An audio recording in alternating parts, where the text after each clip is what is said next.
Hello guys, in this video I'm going to show you how to display the sea waterways on the NavShip application. But first of all, I just want to mention, please don't forget to subscribe to our channel, because at 100,000 subscribers we are going to show you our YouTube revenue statistics and growth strategy, how to make money online. So let's jump into it. First of all, open the application on your device.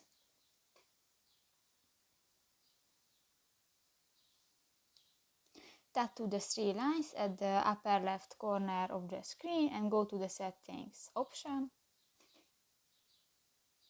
Go to the routing areas section and the third option, the sea waterways, island routes that require a sea waterway boating license option, and just click to the next white circle. And now this function is enabled.